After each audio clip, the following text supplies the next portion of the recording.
Hello, welcome to our monthly performance monitor. My name's Barney Hawkins, Investment Director at True Potential.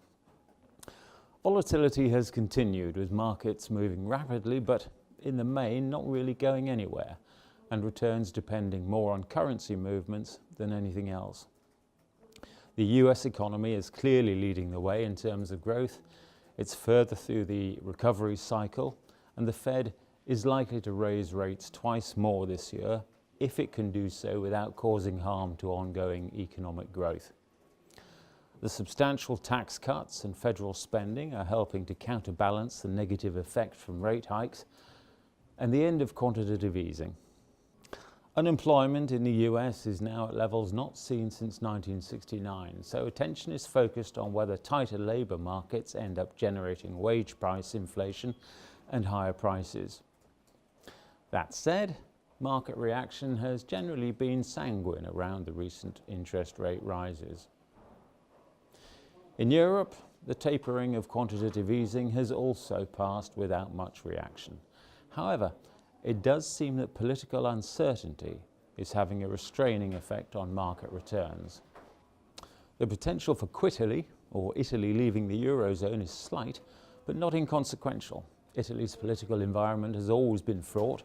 In the 63 years since the end of World War II, the country has had 64 different governments in power.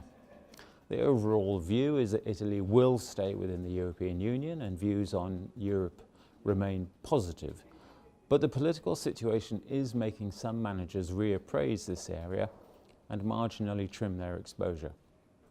Emerging markets have been under a lot of pressure from higher oil prices, interest rate rises feeding through from the US, and the strengthening US dollar. It's important to remember that there remain big differences between various emerging economies in terms of debt levels and political uncertainties. India is very different to Argentina, Turkey very different to China, and our managers are particularly discerning about where they invest and aware of the risks they face. Whether the financial markets generally are equally discerning remains to be seen.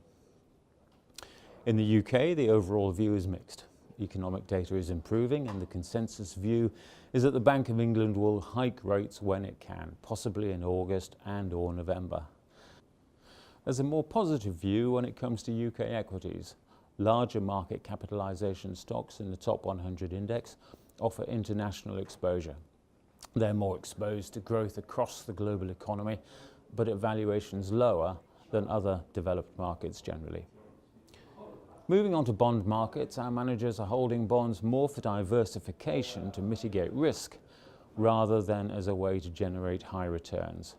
Should equity markets turn, high quality government bonds can offer protection, but credit-sensitive bonds may struggle if spreads widen.